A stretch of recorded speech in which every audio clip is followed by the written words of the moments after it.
Podcast 55, Learn Piano in Your Car. Today I want to talk about a reason why many people tell me they cannot take piano lessons, and that is because they don't have time. I want to unpick that a little bit though, because there's loads of people I know who'd like to learn piano and think that in 5 years' time they will be learning piano, or in 5 years' time they'll be able to play piano. But as we all know, time just slips away from us and we can't get any more of it.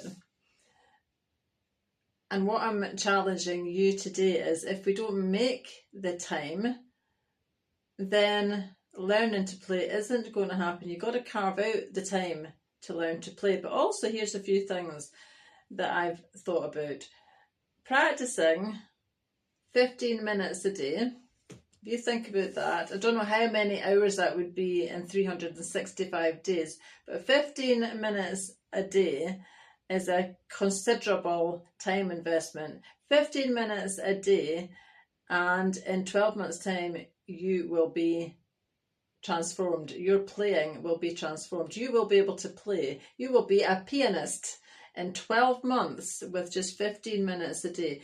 And 15 minutes a day is about 1% of the time you've got. Now, I'm speaking for myself, obviously, none of you apply, but scrolling on my phone, chatting to folk, wasting time, spending 2 hours just talking about nothing.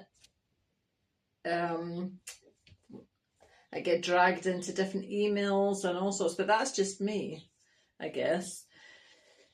But 15 minutes is all it's going to take to transform you into a pianist in 12 months.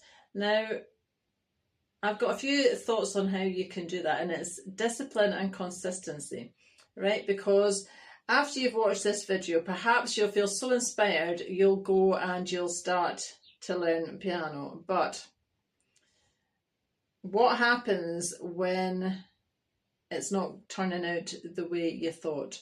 When you don't actually have a method book, so you're just kind of picking a bit of this and a bit of that off YouTube. What happens when there's nobody holding you accountable? Well, then you're probably just going to stop. So your initial enthusiasm is going to wane and you're not going to keep going. So what you need to keep going is discipline. You need consistency. You need perhaps to build a habit. The easiest way I know to build a habit is to tack it on to a habit you've already got. And don't set unreasonable expectations. Don't say to yourself that you're going to practice for an hour a day and you're going to, by the end of week 2, you're going to be able to play all the scales and arpeggios in the circle of fifths, which is about, I don't know, about 30 in all. These are unreasonable targets. Set yourself reasonable targets, like just practice 15 minutes a day. What you practice, how you're practicing, and how you know that you're improving is important too. And there was a previous podcast that went into all of that as well. I don't want to repeat it today because these podcasts are supposed to be short and sometimes they're getting quite long. So what do you practice, how to practice, when you practice, and how to check your progress is really important. And you need to set yourself a discipline, a habit, get into a habit, a consistency habit that makes you practice even when you don't feel like it, because your early enthusiasm will wane for sure, and it's what's going to keep you doing it when you haven't got the motivation, you've not got the inspiration, is discipline. You need to be disciplined. And remember, we're only talking 15 minutes a day here, so this is not a huge thing, is it? And remember that results will be invisible for a while. that doesn't mean nothing's happening. It just means nobody else, and perhaps you can't even see your results. So progress is invisible, and expect it. Don't set yourself a target or an expectation that isn't right. Expect progress to be invisible. And here's a story. So if you think about a farmer, okay, so the farmer plants a seed. He doesn't come back the next day and expect that it's a tree or a wheat. It's a fully grown bit of wheat, does he? He comes back the next day and he waters that seed, and he removes any weeds that have grown, and he nourishes the seed, and he makes sure that it's got the sunshine it needs and the shade that it needs, within reason, obviously. If you're in Scotland, where I am, then the sunshine and the rain can be a bit tricky to orchestrate, let's just say. But you get the idea. The farmer does not plant the seed and expect to harvest it the next day. He has to put the work in, but he's not seeing the results. You get what I'm saying? But eventually the results will be tangible. But even though he's working on the land and everything, things are still happening underneath. And this is what I was trying to say to you about progress being invisible. The plant is still putting its roots down. It's not a seed anymore. It's broken out of the seed and it's putting roots in long before there's any visible evidence that something's happening.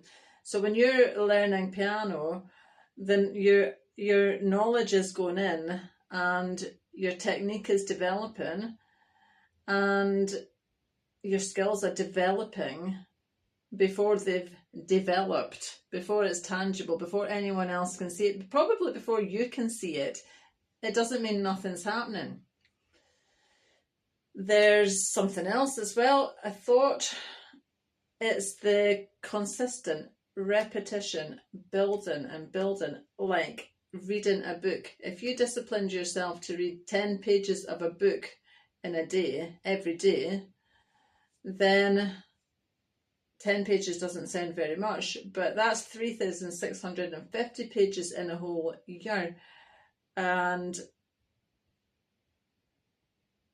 that's incredible progress when you think about it. But what makes the progress is the consistency. It's turning up and showing up when you don't feel like it. And it's what you need to do to build a habit, discipline yourself, things that you need to realize are going to happen, see them happening before they happen. You won't feel like practicing every day, but so you expect that, but you still practice. And the other thing is, some people work on the theory that like you just don't ever miss. So you setting up a habit of going to the gym, you just don't ever miss the gym. But that doesn't work for me. What works for me is not beating myself up on the days that I do occasionally miss. And I'm not talking about piano practice particularly, I'm actually talking about swimming. And because I started a habit of swimming, I snapped my Achilles tendon a few years ago. And the only thing I could do, the only exercise I could do after about a year of trying to recover from that was swimming. And I don't even like water. So here's a thing. I set my target on getting fit and healthy again. And the only way I could do that was to do something I don't even like. But I could see my target. So you can see your target is you want to play piano. And it's a long off target. My target, I wasn't unrealistic. I set myself a vision of in 12 months' time, I'll be healed and mended and my leg will be better. And then I'll be able to do other things, other exercises, other sports that I like. But at the moment, I can't do those sports that I like. So my vehicle to doing that was the swimming. don't like water, as I said, don't like early mornings. But I started off with 10 or 11, 12 lengths, maybe 2 or 3 times a week. And I didn't beat myself up on the days that I didn't make it, but that didn't stop me going. And I've been swimming now for nearly 3 years, and I built up from doing 10, 11, 12 lengths 2 or 3 times a week. Now I do 5,000 metres every week, and I actually like swimming. So by forcing myself to do something that I didn't want to do because it was a means to an end, then I've got better at swimming as well, but I've actually learned to like it, bizarrely. So how amazing would that be for you? You want to play piano, and I'm giving you the tools and some simple bits of strategy to get you to that point where you can play piano. You're going to be doing something you actually want to do. Anyway, let's just think about that.